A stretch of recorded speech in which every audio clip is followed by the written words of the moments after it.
Caros alunos, nós vamos falar hoje um pouco sobre os personagens ilustres de Minas Gerais. Nós vamos então estar aqui comentando sobre Minas Gerais nesses 300 anos, né? Nós vamos falar então de Joaquim José da Silva Xavier.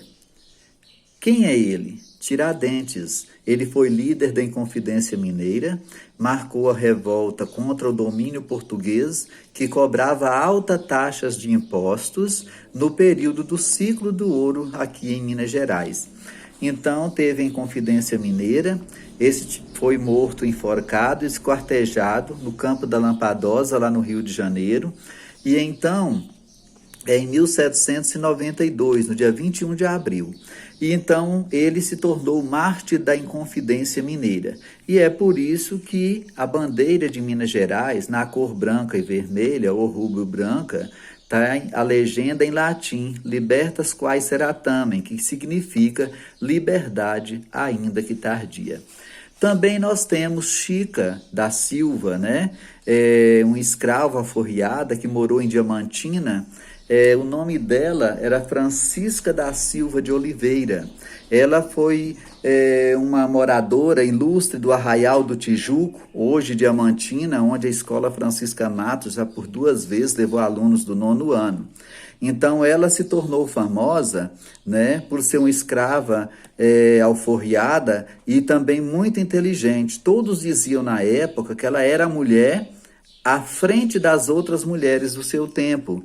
Então ela teve um relacionamento amoroso com o Pedroso, né, que é contratador de João Fernandes de Oliveira, que mudou a vida dela, né? Além de comprar os direitos, né, a alforria, ele teve também com ela 13 filhos. Durante 15 anos eles viveram juntos, né? E Chica foi alfabetizada, mas teve um grande problema, que era ser aceita para a sociedade da época pelo fato dela ser negra.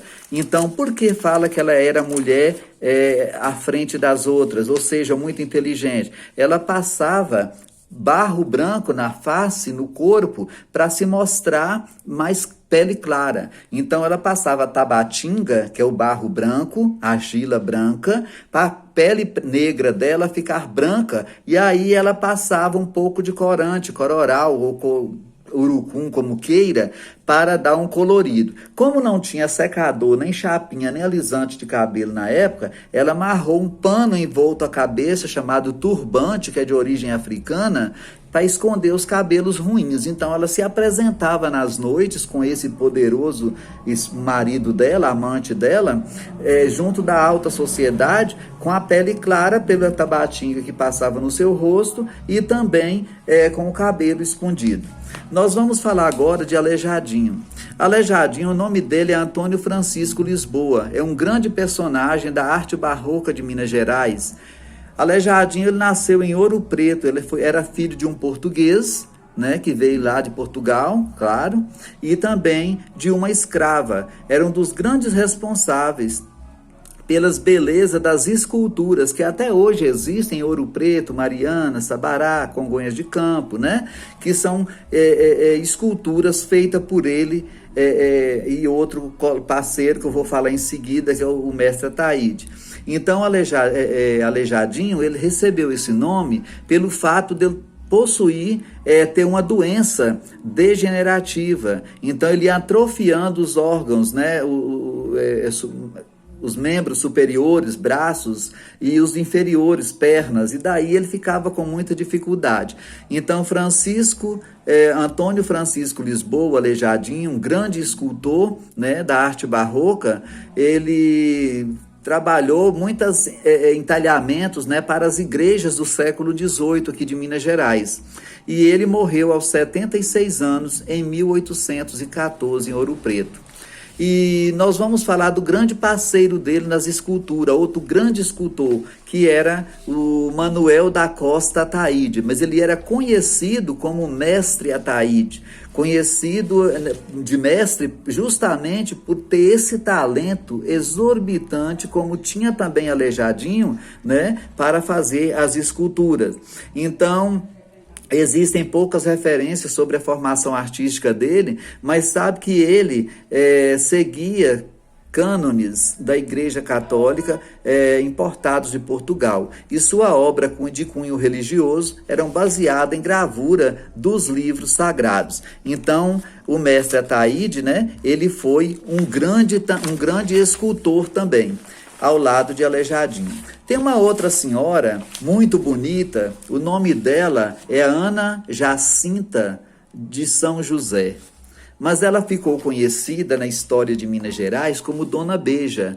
Ela era uma mulher que nasceu em Pains, uma cidade de Minas, e ela com sua família morou também em São Domingos do Araxá, hoje a cidade de Araxá. Então essa Dona Beija, ela conheceu um ouvidor do rei, o doutor Joaquim Inácio Silveira da Mota, e ficou fascinado pela beleza dela, né? E ela acabou, então, tornando amante dele, porque ela foi raptada por ele, porque ela era muito bonita, e ele encantou tanto que não queria deixar ela para outro. Ele simplesmente a raptou e fez dela a sua amante. E ela viveu com ele durante 2 anos, né, em Paracatu. Ela viveu com ele 2 anos em Paracatu. Tempos depois, ela retornou para Araxá com muitas posses, né, com muito dinheiro, com muitos bens. Mas era tratada muito de forma hostil, porque naquele tempo, né, quem não era casado, ou no civil ou pela igreja, era considerado prostituta, rapariga, mulher de vida fácil. E essa Dona Beija, então, ela era hostilizada, né, pela sociedade, que não aceitava, como até nos anos 70, nos anos 80, a sociedade brasileira não aceitava a mulher que não fosse realmente casada no papel, no civil ou na igreja, principalmente na igreja. Hoje é o contrário, que vale mais é o civil, né? Então essa Dona Beija, ela teve 2 filhas e aos 35 anos ela resolveu mudar para uma outra localidade, né, com o nome de Barragem. Hoje é conhecida como Estrela do Sul, onde permaneceu até o seu falecimento em 1874. Nós vamos falar agora de um grande homem chamado de Pelé, um grande futebolista, o maior de todos os tempos, é o atleta do século. Pelé nasceu em Três Corações, na cidade do sul de Minas, então ele é tricordiano. Ele nasceu em Três Corações há 80 anos atrás, em 23 de outubro de 1940. E essa semana, por sinal, foi aniversário de 80 anos de Pelé. Pelé também o nome dele é Edson Arantes do Nascimento. Ele jogou futebol pelo Santos, pelo Cosmos de Nova York e se tornou perante o mundo o melhor de todos os tempos. Então ele é o atleta do século, é o rei do futebol, o nosso rei Pelé. E só para lembrar, o preconceito, né, já existia há muito tempo. Naquele tempo ele fez teste no Palmeiras, que era Palestra Itália, como Cruzeiro também, e ele não foi aceito por ser negro. Aí o Santo André aceitou ele e depois ele foi para o Santos Futebol Clube, né, da cidade de Santos, em São Paulo. E tem uma música sertaneja que até engrandece, enaltece não só ele, como outras personagens negras, né? Que no caso, quem não se lembra Pelé, famoso no mundo inteiro, que nasceu entre Três Corações, né? É o rei do futebol. Nós vamos falar também de outra personagem de Minas Gerais, que é uma grande cantora chamada de Clara Nunes. O nome dela é Clara Francisca Gonçalves. Ela foi casada com o compositor, né, do Rio de Janeiro, E ela herdou, né, de muitas músicas, principalmente do candomblé. Ela tinha os seus orixás. Então, Clara Nunes foi uma grande cantora, uma grande intérprete dos tempos, novos tempos agora, da música popular brasileira, que também é de Minas Gerais. Um outro mineiro ilustre, nascido em Diamantina, filho de uma lavadeira, é Juscelino Kubitschek de Oliveira. Ele estudou medicina, foi conhecido até hoje como JK.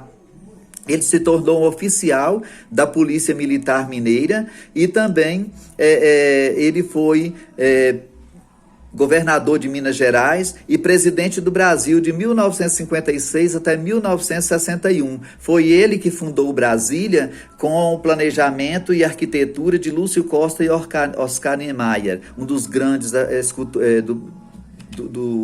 um dos grandes mestres, né, da construção civil, Oscar Niemeyer, né, esse gênio da construção brasileira. Então foi ele que arquitetou, junto com Lúcio Costa, que arquitetou Brasília, né? Então Oscar Niemeyer, que tem tantas obras espalhadas mundo afora, ele foi ao lado de JK, que fez a igreja da Pampulha também, onde Juscelino também foi governador de Minas Gerais, também prefeito de Belo Horizonte. Juscelino, ele morreu, nasceu em Diamantina até 1920 e mudou-se. Aliás, ele concluiu o curso de Humanidades do Seminário de Diamantina em 1920. E aí ele mudou para Belo Horizonte. Ele nasceu no dia 12 de setembro de 1902, na cidade de Diamantina. Vocês, alunos, devem prestar atenção, né? Que a gente vê aí Diamantina, né? Com Chica da Silva e Juscelino. E Juscelino faleceu em 22 de agosto de 1976, em Resende, no Rio de Janeiro, na melhor estrada do Brasil, que é a Dutra, né? A São Paulo-Rio. Então ele morreu lá, um carro saiu dessa lateral, numa pista duplicada, e bateu no carro dele e ele veio a falecer. Até hoje isso não foi elucidado, esse caso, e está aí, assim como foi a morte de Tancredo Neves também, né? Que na missa de posse dele, ele ganhou uma infecção generalizada, que ninguém sabe qual é isso. Muitos falam que foi uma bala de festinho, ninguém sabe, né? Até hoje a história não mostrou. Santos Dumont, chamado pai da aviação, Alberto Santos Dumont, ele foi um aeronauta e esportista, inventor também. Foi ele que inventou os primeiros dirigíveis, o 14 bis, o avião, né, que ele também inventou lá na França. E Alberto Santos Dumont, ele nasceu em 20 de julho de 1873, na cidade de Santos Dumont, hoje em Minas Gerais. Faleceu 23 de julho de 1932 no Guarujá, em São Paulo, e o nome completo, como eu já disse, é Alberto Santos Dumont. E para quem não sabe, Santos Dumont também foi ele que inventou o relógio de pulso, né? Olha só, porque antigamente os relógios eram de bolso, hoje os relógios é de pulso. Nós vamos ficar por aqui e depois falaremos mais sobre Minas Gerais nesses 300 anos de aniversário de nosso estado. Um abraço a todos.